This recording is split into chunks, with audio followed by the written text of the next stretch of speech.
بسم اللہ الرحمن الرحیم۔ السلام علیکم معزز طلباء کرام، آپ سب کیسے ہیں؟ آج ہم معطا امام محمد کے سبق نمبر 308 کو پڑھیں گے۔ آج کے ہمارے سبق کا عنوان ہے ابن قدامہ کی بقیہ دو صورتیں۔ چونکہ گزشتہ سبق میں ہم نے یہ بات پڑھی تھی کہ ابن قدامہ نے المغنی میں جو احناف کا رد کیا تھا اور پھلوں پر، درختوں پر جو پھلوں کی بیع ہے، اس حوالے سے جو بات چیت کی تھی، تو اس پر گفتگو جو ہے وہ ہماری جاری تھی۔ اور ابن قدامہ نے چونکہ مسلک احناف کو خام خواہ کا ایک رد کرنے کی کوشش کی تھی، اور یہ بات حقیقت نہیں سمجھے تھے کہ احناف کا موقف اصل میں ہے کیا۔ تو اس حوالے سے ہم آج اس کی جو ایک صورت ہم نے گزشتہ درس میں پڑھ لی تھی، اس کا رد بھی کر لیا تھا اس صورت کا، اور آج ہم ابن قدامہ کی جو بیان کردہ دوسری صورت ہے اس پر کلام کریں گے۔ وہ یہ کہ پھل خریدے گئے اور فوراً اتار لیے گئے، یہ بالاتفاق جائز ہے۔ امام مالک اور امام شافعی کے نزدیک اس کے جواز کی وجہ یہ بیان کی گئی ہے کہ درخت پر باقی رہنے کی شرط اگر لگائی جاتی تو اس سے پھلوں کے تلف ہونے کا خطرہ تھا، تو فوراً اتار لینے کی صورت میں یہ خطرہ نہیں رہے گا۔ گویا تلف ہونے کا خطرہ نہ ہونا وجہ جواز ہے۔ حالانکہ احناف کے نزدیک اس صورت میں بھی وجہ جواز ہوئی ہے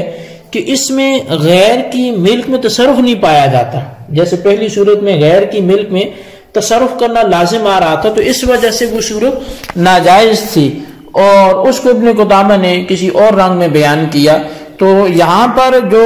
وجہ جواز ہے احناف کے ہاں وہ وہی ہے کہ چونکہ اس صورت میں غیر کی ملک پر تصرف نہیں کیا جا رہا، تو اس وجہ سے یہ دوسری صورت جو ہے وہ سمجھ میں آتی ہے اور وہ جائز ہے کہ پھل خریدے گئے اور فوراً اتار لیے گئے۔ اور اس کے علاوہ ابن قدامہ کی بیان کردہ وجہ پر اگر ہم غور کریں تو وہ گڑبڑ نظر آئے گی، کیونکہ پہلی صورت میں انہوں نے وجہ بطلان ظہور صلاحیت نہ ہونا بیان کی تھی، اور صورت اولیٰ کے بطلان کی علت اسی کو قرار دیا تھا، لیکن یہاں انہوں نے اس علت کو چھوڑ کر ایک دوسری چیز کو علت بنایا ہے۔ حالانکہ ظہور صلاحیت کے بعد یہ بے کے جواز کی وجہ وہ یہ بیان کرتے ہیں کہ اس وصف کے بعد اکثر و بیشتر پھل ضائع نہیں ہوتے، یہاں اس کی مخالفت کر رہے ہیں اور افعال سے ضائع ہونے کا خطرہ بطور دلیل کے پیش کر رہے ہیں۔ تو دیکھا جائے تو یہ خطرہ دونوں یعنی بائع مشتری کو لاحق ہوتا ہے، تو اس میں مشتری بائع کو متہم نہیں کر سکتا کہ تو نے میرے پھل ضائع کر دیے۔ لہذا دیکھا جائے تو حلت و حرمت کی اصل اور علت جو ہے وہ احناف نے بیان کی ہے، وہی حد فاصل بھی اور فیصل بھی بنتی ہے۔ یعنی اگر مشتری خریدنے کے بعد درختوں پر پھل باقی رکھنے کی شرط لگاتا ہے تو بے باطل، اور اگر فوراً کاٹ لیتا ہے تو درست ہے، کیونکہ غیر کی ملک میں تصرف جہاں آیا بطلان آیا اور جہاں نہیں آیا تو جواز بھی آ گیا۔ اچھا، اب ہم تیسری صورت کو لیتے ہیں کہ جس میں احناف جواز اور دوسرے ائمہ عدم جواز کے قائل ہیں۔ وہ یہ ہے کہ پھلوں کی مطلقاً بے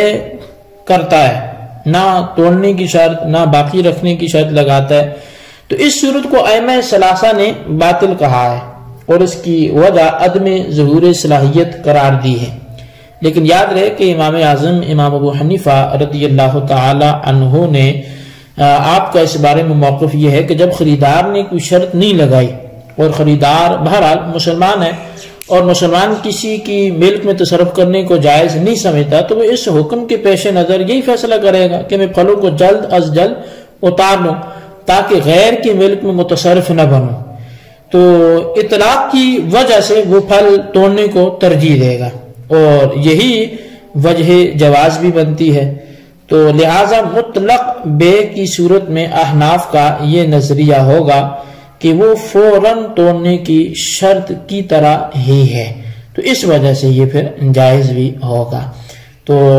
بہرحال یہ تین صورتیں تھی جس میں ابن قدامہ نے رد بھی کیا تھا اور پھر اس کے حوالے سے کلام بھی کیا گیا اور احناف پر جو اعتراض تھا وہ بھی رد کر دیا گیا۔ تو اب ہم یہ سمجھیں گے کہ یہ ظہور صلاحیت سے کیا مراد ہے، یعنی قبل یبدو صلاحھا، یہ بار بار حدیثوں میں بھی آیا اور پھر ہمارے سبق میں بھی اس کا استعمال بہت زیادہ ہوا۔ تو ظہور صلاحیت سے مراد کیا ہے، اس کو ہم نے سمجھنے کی کوشش کرنی ہے۔ تو بہرحال اب اس حوالے سے جو ہے احناف یہ کہتے ہیں کہ پھل جب قدرتی آفات اور نقصان سے محفوظ ہو جائیں، مثلا شگوفہ کا مرحلہ گزر گیا اور پھل اپنی اصلی صورت میں آ گیا اور شاخ کے ساتھ اس کی وابستگی مضبوط ہو گئی،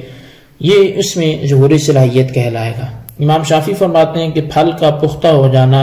اور اس میں مٹھاس آ جانا یہ ظہور صلاحیت ہے۔ اس اختلاف کی وجہ سے ایک مختلف ہی صورت سامنے آتی ہے، وہ یہ کہ پھل میں ابھی مٹھاس پیدا نہیں ہوئی لیکن وہ اپنی شکل و صورت اختیار کر چکا ہے۔ اس حالت میں امام اعظم امام ابو حنیفہ رضی اللہ تعالی عنہ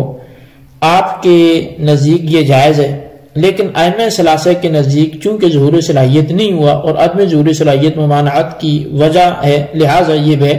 باطل ہوگی۔ اچھا، اب باغات کے جو مروجہ طریقے پر پھلوں کی خرید و فروخت آتی ہے تو اس کا شرعی حکم کیا ہے؟ تو اس حوالے سے اس وقت عام طور پر باغات کے پھلوں کو دو طرح سے آج کل جو ہے وہ فروخت کیا جاتا ہے۔ ایک طریقہ یہ ہے کہ درخت پر موجود پھلوں کو خرید لیا جاتا ہے اور انہیں اس وقت درختوں پر ہی رہنے دیا جاتا ہے جب تک وہ پک کر تیار نہیں ہو جاتے۔ اس میں پھل توڑنے کی تاریخ فریقین کے درمیان کوئی طے نہیں ہوتی۔ اور دوسرا طریقہ یہ ہے کہ پھلوں کی خرید و فروخت پھل لگنے سے پہلے یا بعض صورتوں میں شگوفہ آنے کے وقت کی جاتی ہے۔ یہ مشتری اور بائی کی قسمت پر موقوف ہوتی ہے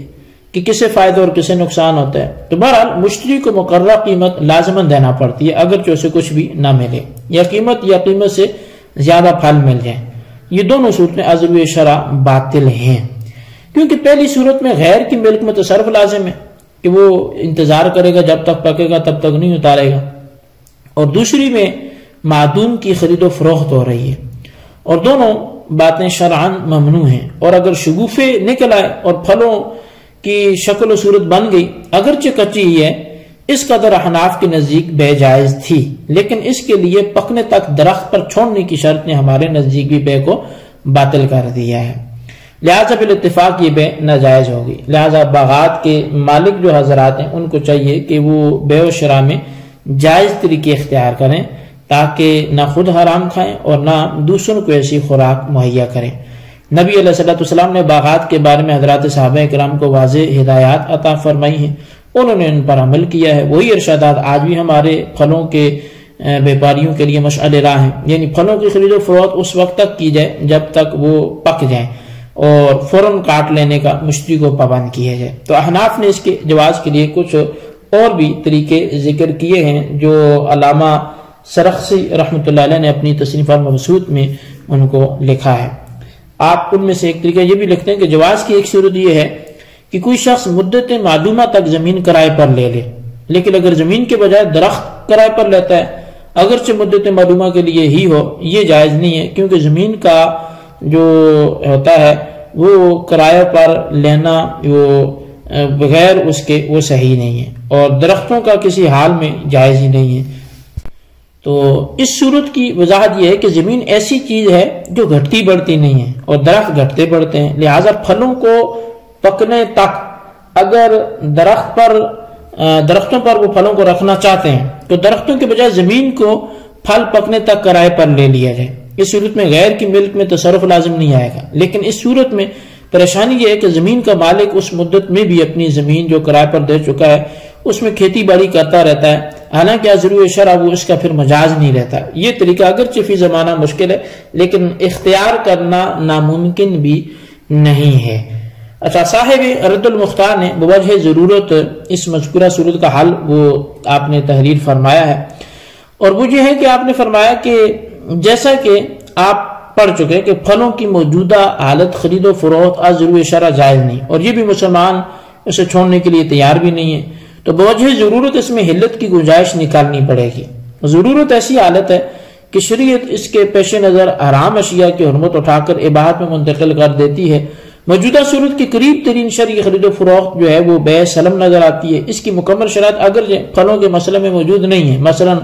جو معین جنس کی معین مقدار اور معین وقت پر بیچنے والا خریدار کے سپرد کرے گا، یہاں جنس متعین ہوتی ہے لیکن مقدار اور وقت کا تعین کرنا یہ ناممکن ہے۔ اور بیع سلم میں چونکہ معدوم کا لین دین ہوتا ہے، یہاں پھلوں کا وجود اکثر صورتوں میں متحقق ہوتا ہے، اگرچہ ظہور صلاحیت والا ہونا یہ مختلف ہی ہے۔ ظاہر جو رد المختار ہیں انہوں نے جو لکھا ہے وہ یہ ہے کہ میں کہتا ہوں کہ ہمارے زمانے میں ضرورت کا وجود متحقق ہے، خاص کر دمشق شام میں، کہ بکثرت درخت اور پھل اس طریقے سے بیچے جاتے ہیں۔ لوگوں پر چونکہ جہالت غالب ہے جس کی وجہ سے انہیں جائز طریقوں میں سے کسی طریقے پر زبردستی لانا ناممکن ہے، اگرچہ بعض آدمی ان طریقوں میں سے کسی کو اپنا بھی لیں لیکن عام لوگوں کی عادت کو چھڑانا حرج عظیم ہے۔ دوسری طرف اس موجودہ طریقوں کو دیکھا جائے تو پھلوں وغیرہ کا کھانا حرام ہے کیونکہ ان کی خرید و فروخت اسی غلط طریقے سے ہوتی ہے، اور نبی علیہ السلام نے بیع سلم کی رخصت بھی ضرورت کی ہی وجہ سے عطا فرمائی، حالانکہ اس میں معدوم چیز کی بیع ہوتی ہے، لہذا یہاں بھی ضرورت متحقق ہے تو دلالت نص کے طور پہ سے بیع سلم کے ساتھ ملانا ممکن ہے۔ بطور نص اس کا حل نہیں نکلتا، اس لیے فقہائے کرام اسے استحسان کی زمرہ میں لائے ہیں کیونکہ قیاس جلی اسے ناجائز ہی کہتا ہے۔ تو بہرحال یہ صاحب رد المختار کے حوالے سے مذہب تھا، تو ہم اپنے سبق کو یہیں پہ موقوف کرتے ہیں۔ اللہ تعالیٰ سے دعا کرتے ہیں جو ہم نے پڑھا سنا سے یاد رکھنے کی توفیق نصیب فرمائے، آمین بجاہ النبی الامین صلی اللہ علیہ وسلم۔